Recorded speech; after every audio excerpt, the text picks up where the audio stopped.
words of inspiration and love. Oh, how we live and what we say, it's stamping up and it's our way to love. Bonjour et bienvenue sur Couleur Papier. Je vous retrouve aujourd'hui pour un nouveau projet qui va mettre en scène les nouveautés du catalogue printemps-été qui viennent juste de sortir. Et le projet que je vous propose, c'est celui-ci, donc une petite boîte coffre avec une fermeture façon enveloppe à œillet. Donc on a la petite ficelle que l'on déroule et vous allez avoir la petite boîte qui s'ouvre donc en format de coffre avec le pan biseauté sur les côtés qu'on va pouvoir refermer de la même façon en entortillant en 8 la petite ficelle de fermeture. On a les petits papillons que l'on va retrouver sur le dessus. Ici, je les ai embossés en noir pour avoir un noir vraiment très profond, très dense. Je trouvais que ça donnait quelque chose de vraiment très joli. Et on a le tout petit papillon ici qui lui sert pour la fermeture. Pour ce projet, j'ai utilisé le set de papier que vous pouvez choisir en cadeau parmi les cadeaux célébration. Donc c'est un set de papier comme ceci autour du thème des papillons que j'ai montré durant le live si vous m'avez suivi pendant le live. Donc d'un côté on a des papiers motifs papillons avec des couleurs assez vives, assez bariolées quasiment. Et de l'autre côté on va avoir toujours ce thème des papillons, mais par contre, on va être sur des coloris noirs et blancs qui, pour ma part, alors on a des motifs plus simples, mais voilà, on va retrouver les papillons. Et pour ma part, j'ai une nette préférence pour cette version-ci des motifs noirs et blancs plutôt que les motifs très colorés.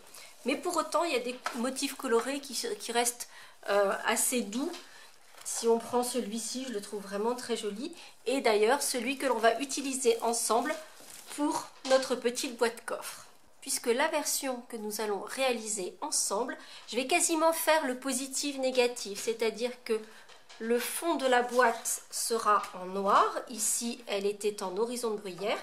Et je vais utiliser ce papier-ci, donc avec un effet fleuri. Je trouve que les fleurs avec les papillons qui vont venir se poser dessus, ce sera juste parfait. Et il nous faudra également des petites chutes en noir et horizon de bruyère pour parfaire notre projet. Donc ici, j'ai juste une bande de papier, il faut qu'elle fasse minimum 9 cm de largeur pour pouvoir couper mes panneaux décoratifs.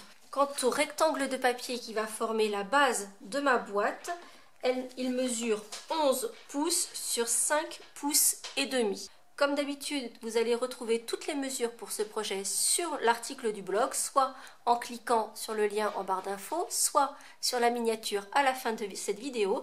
Et vous aurez non seulement toutes les dimensions que je vais utiliser dans le projet ici, mais également les mesures en système métrique si vous êtes réfractaire au système impérial. Première étape, je vais faire tout le marquage de mon papier.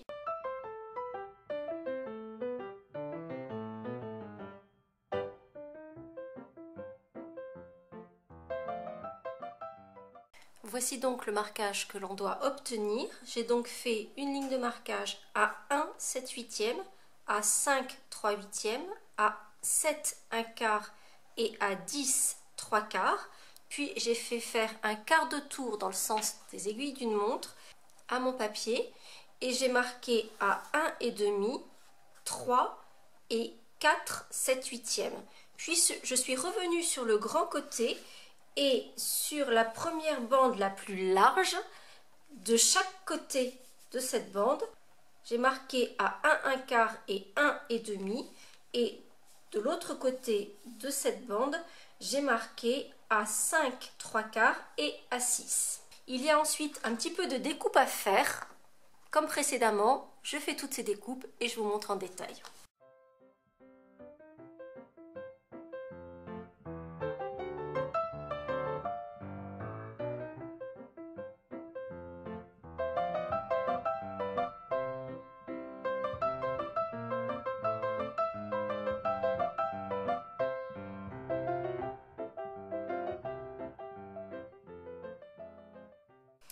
Et voici donc la forme que vous devez obtenir.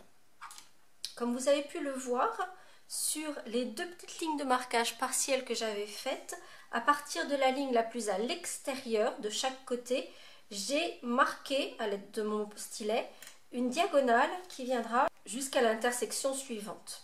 Et j'ai fait ça de chaque côté. Ces diagonales que j'ai marquées m'ont permis de couper ces pans inclinés. Sur les deux petits onglets d'assemblage qui se trouvent ici, j'ai légèrement biaisé sur la partie qui est proche de ce triangle. Par contre, la partie la plus à l'extérieur, j'ai biaisé de façon beaucoup plus aiguë. Et vous allez le voir, en fait, il faut que cette ligne-là ne dépasse pas de ce morceau-ci. Donc peut-être même que j'aurai à recouper encore un petit peu. Et puis, j'ai biaisé la partie du bas entre chaque pan de papier et également sur mon petit onglet d'assemblage.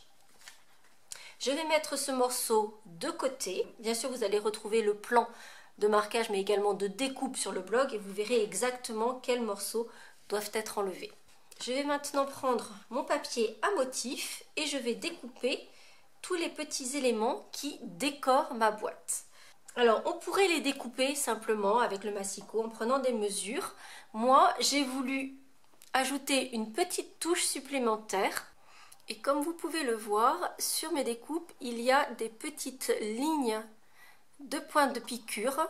Donc sur chaque morceau, on voit bien la petite ligne de piqûre qui est tout autour de chaque morceau des panneaux décoratifs de ma boîte. Donc également sur les côtés. Et pour découper chacun de ces panneaux, j'ai donc utilisé notre collection de rectangles surpiqués. Et j'en ai utilisé deux.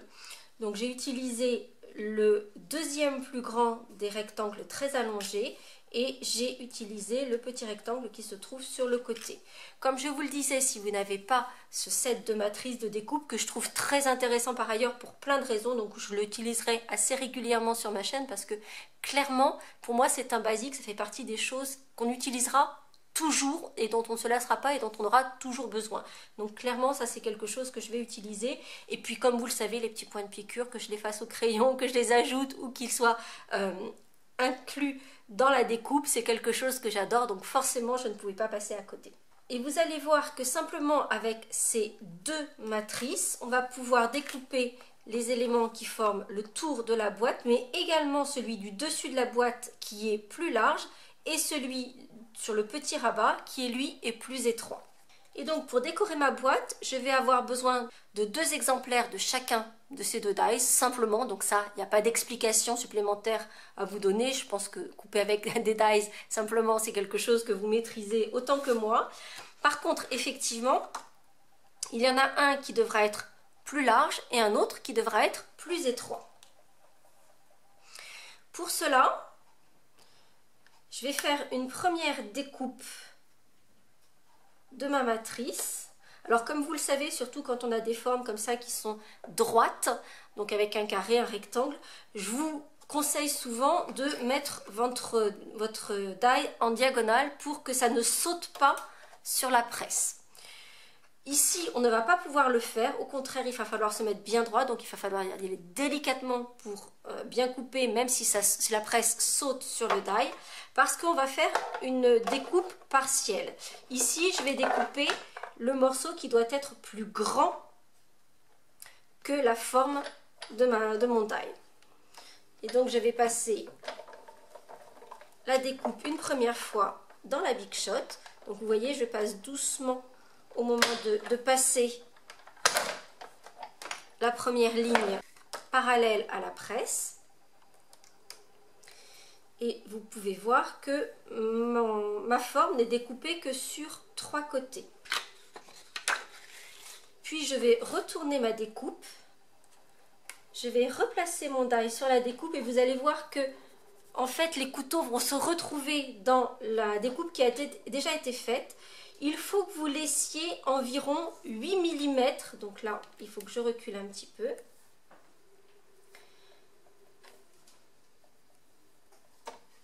Donc, vous voyez, je cherche l'endroit, voilà, où le die va se caler et ne va plus bouger, parce qu'en fait, il est revenu dans les découpes qui sont déjà faites. Et donc, vous voyez ici, donc là, j'ai ma découpe, et j'ai à peu près un petit centimètre au-delà de la forme de mon die. Et je vais replacer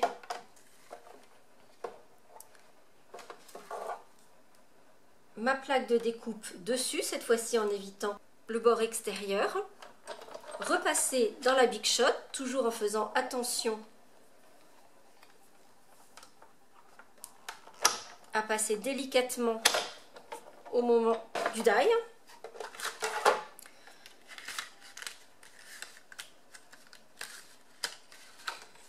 Et résultat, j'ai un rectangle plus large que celui de mon die, tout en conservant mon petit effet de point de piqûre tout autour de ma découpe. Pour la découpe plus étroite, je vais découper la forme complète et ensuite je reviendrai pour ne découper qu'une bande de moins d'1 centimètre de large.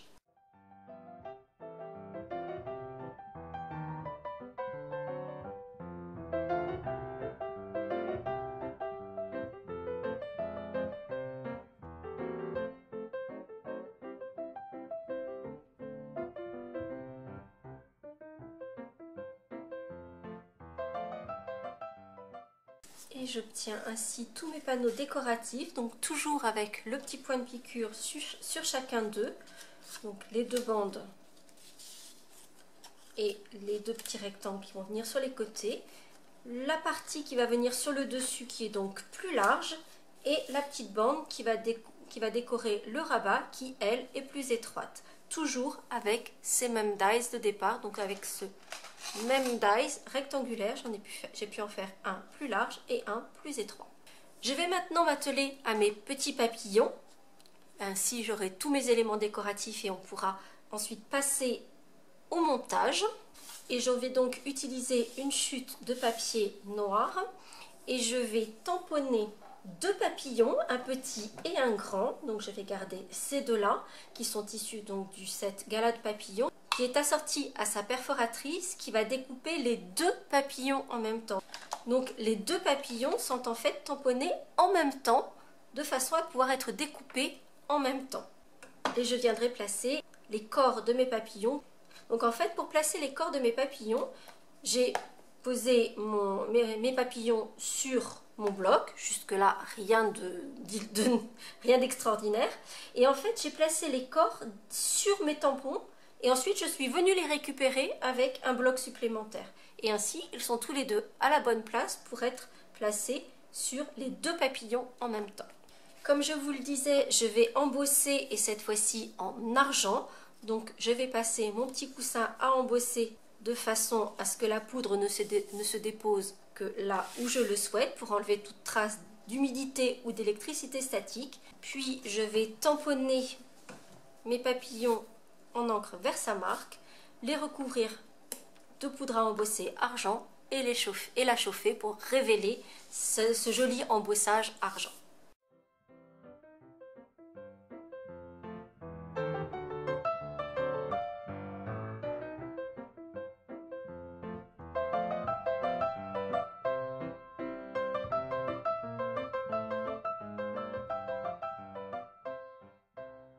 Et voici mes deux papillons.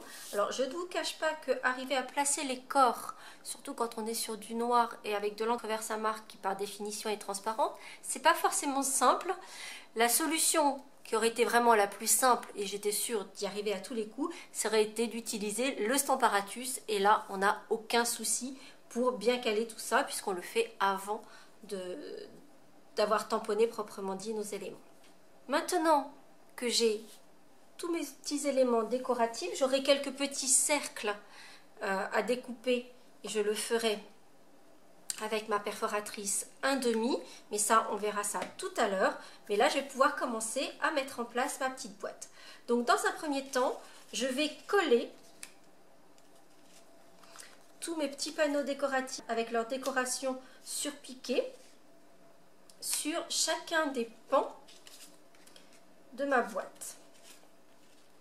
Comme à mon habitude, si vous me suivez, vous connaissez mes petites manies. Je vais d'abord coloriser la tranche de mes panneaux décoratifs parce que on voit le blanc sur le côté et je trouve que ça n'est pas très joli, que ça demande 2 secondes allez, 2 minutes pour faire cette petite manipulation de coloriser les tranches et que ça donne un projet qui est nettement plus joli, nettement plus fini à la fin.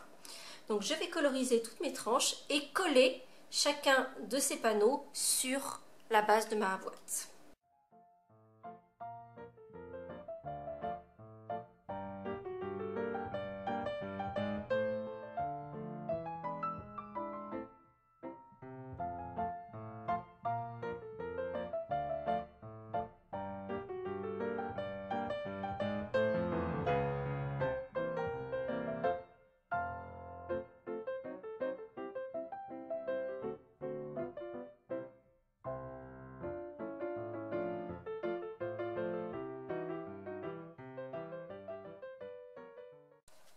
Mes éléments décoratifs sont maintenant collés et je vais donc appuyer chacune des lignes de pliage que j'ai faites en faisant attention à bien appuyer jusqu'au bout les diagonales qui vont former le pan biaisé de mon couvercle. Et ensuite, on va pouvoir passer au montage en volume. Je vais utiliser pour cela ma colle multifonction pour le fond et du scotch double face pour l'assemblage du couvercle et du pourtour de la boîte. Ce qui veut dire que je vais placer l'adhésif double face sur le petit onglet d'assemblage de l'extrémité de ma boîte. Comme vous pouvez le voir, il va un peu dépasser de l'onglet, ça n'est pas grave du tout. Une fois que j'aurai découvert la protection, je viendrai ramener l'adhésif sur lui-même pour qu'il ne dépasse plus. Et je vais placer 2 petits morceaux d'adhésif juste ici. Et ensuite, je vais simplement mettre la boîte en volume.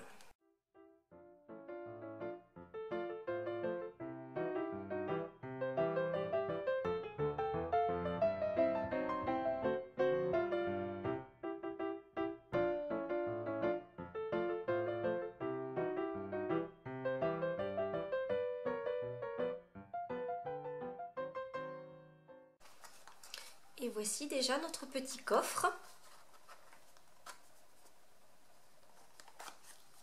qui est prêt. Il ne reste plus qu'à décorer le dessus et puis faire cette petite fermeture un petit peu originale. J'en profite d'ailleurs pour préciser que cette petite boîte, alors peut-être pas exactement à l'identique, mais m'a été demandée par l'une d'entre vous. J'ai d'ailleurs essayé de retrouver notre conversation que j'ai été incapable de retrouver parce que je ne sais plus si on avait discuté sur la page Facebook, par mail ou par un autre moyen. Donc j'ai pas été en mesure de retrouver le nom de la personne avec qui nous avions discuté sur le projet de cette boîte-ci. Si j'avais eu mon bullet journal, j'aurais pu le noter tout de suite et j'aurais retrouvé, mais je ne l'avais pas encore. Mais donc, c'est elle qui me demandait une petite boîte dans ce style-là, un peu comme la petite boîte rouge à lèvres que j'avais faite il y a quelques temps. Je vous remettrai d'ailleurs le lien juste ici. Et donc là, le format est un petit peu différent puisque, vous voyez, j'ai ici un baume à lèvres. Si je le mets dans ma petite boîte, on pourra en mettre plusieurs à l'intérieur. Je pense qu'on pourrait mettre même peut-être 3-4 rouges à lèvres. Ça vous fait faire un petit rangement pour rouge à lèvres qui peut être sympa. Mais évidemment, on pourra ranger plein d'autres petites choses, que ce soit des embellissements, que ce soit en faire une boîte à bijoux, une petite boîte cadeau, une petite boîte à gourmandise. Évidemment, ça marche toujours. Nous allons maintenant placer nos petits papillons et faire cette fermeture façon enveloppe à œillet. Donc comme je vous le disais, pour cela, je vais utiliser ma petite perforatrice un demi-inch et je vais découper 2 cercles dans une chute de papier horizon de bruyère et je vais également découper 2 cercles dans une petite chute du papier à motif que j'ai utilisé pour la décoration de ma petite boîte. Et je vais coller les petits cercles en papier à motif sur les cercles de papier cartonné et là encore je viendrai coloriser à l'aide de mon Stampin' Right la tranche de mes 2 petits cercles.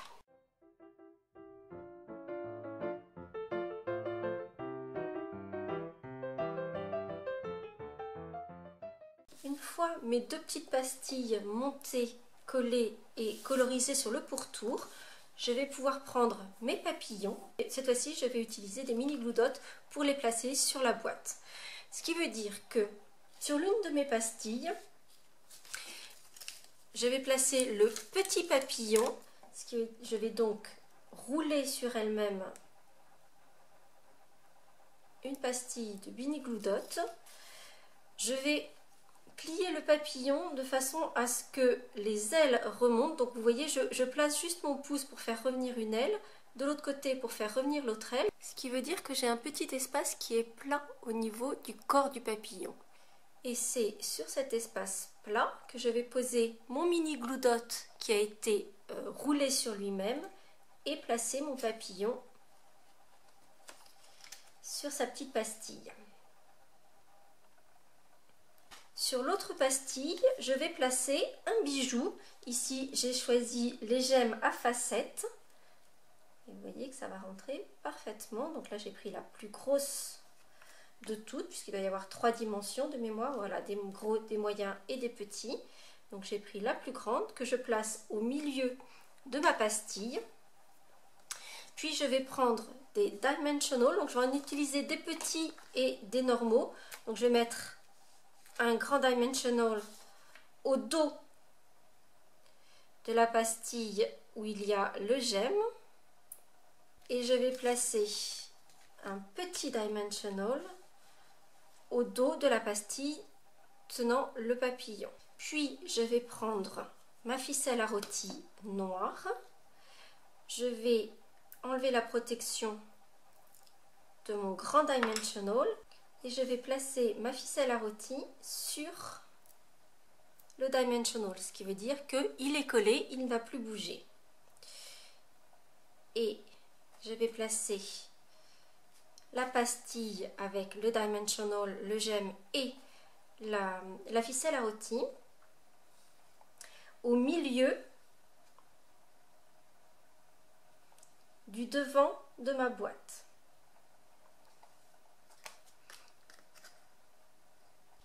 Je ne coupe pas pour l'instant ma ficelle à rôti.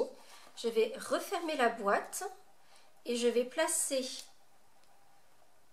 la pastille avec le petit papillon en vis-à-vis, donc en face, mais sur le dessus de ma boîte. Et c'est une fois que les 2 éléments de ma fermeture à œillet sont placés que je vais faire les 8, me permettant de fermer ma boîte. Et une fois que j'ai la longueur dont j'ai besoin, je vais cette fois-ci couper la longueur de ficelle à rôti, la dérouler pour faire un petit nœud et ainsi que ma ficelle à rôti ne se détricote pas. Et j'amène le petit nœud juste à l'extrémité pour que tout reste bien en place. Et maintenant, je peux fermer ma petite boîte avec son système de fermeture à œillet. Il ne reste plus qu'à placer le grand papillon. Comme pour le petit, je vais remonter les ailes en faisant un espace plat au niveau du corps. Je vais prendre mes mini glue dots que je vais rouler sur eux-mêmes pour les placer. Donc là, je vais en placer 2. Je vais donc les placer sous le corps de mon papillon et placer mon papillon sur le couvercle de ma petite boîte.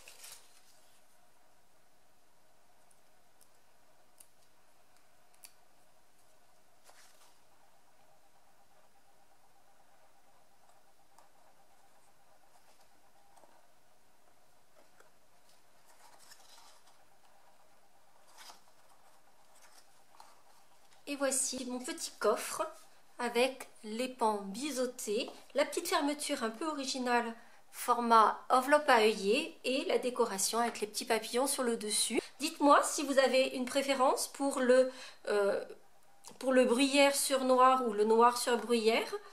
J'avoue que pour ma part le choix est assez difficile, peut-être une petite préférence pour celle-ci, mais c'est cornélien, je dois vous avouer.